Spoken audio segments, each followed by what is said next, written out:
Martin Van Buren, who was born as Martin Van Buren, who lived from December 5th, 1782 to July 4th, 1862, was the 8th President of the United States, serving from 1837 to 1841.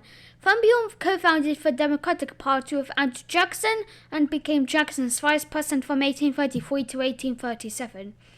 Van Buren was born in Kinderk, New York, where most residents were of Dutch descent and spoke Dutch as their primary language. He is the only person to have spoken English as a second language. Van Buren entered politics as a member of the Democratic Republican Party, won a seat in the New York State Senate in 1813, and was elected to the United States Senate in 1821. As the leader of the Bucktails faction of the party, he established the political machine known as the Albany Regency. Van Buren ran successfully for governor of New York to support Andrew Jackson's candidacy for the 1828 presidential election, but resigned shortly after Jackson was inaugurated so he could accept appointment as Jackson's Secretary of State. In the cabinet, Van Buren was the key Jackson advisor and built the organizational structure for the coalescing Democratic Party. He ultimately resigned to help resolve the petticoat affair and briefly served as ambassador to the United Kingdom. At Jackson's behest, the 1832 Democratic National Convention nominated Van Buren for vice president, and he took office after the Democratic ticket won the 1832 presidential election.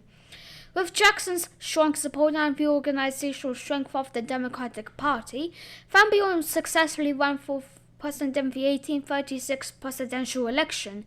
However, his popularity soon eroded because of his response to the Panic of 1837, which centered on its independent treasury system, a plan under which the federal government of the United States would store its funds in vaults rather than in banks. More conservative Democrats and Whigs in Congress ultimately delayed Van Buren's plan from being implemented until 1840.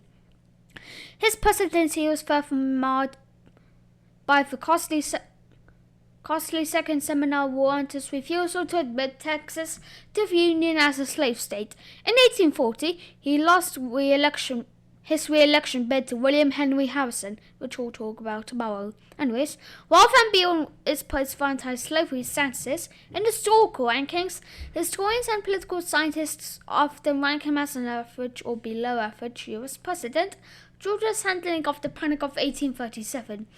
He was initially the leading candidate for the Democratic Party's nomination again in 1844, but his continued opposition to the annexation of Texas angered Southern Democrats, leading to the nomination of James K. Polk. Van Buren grew increasingly opposed to slavery and was the presidential nominee for the newly formed Free Soil Party in the 1848 United States presidential election, and his candidacy helped Whig nominee Zachary Taylor defeat Democrat Lewis Cass.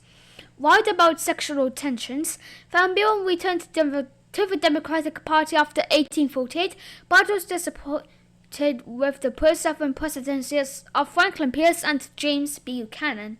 During the American Civil War, Van Buren was a raw Democrat who supported the parties of President Abraham Lincoln, a Republican. Van Buren died of asthmatic home in Kinderk in 1862, aged 79.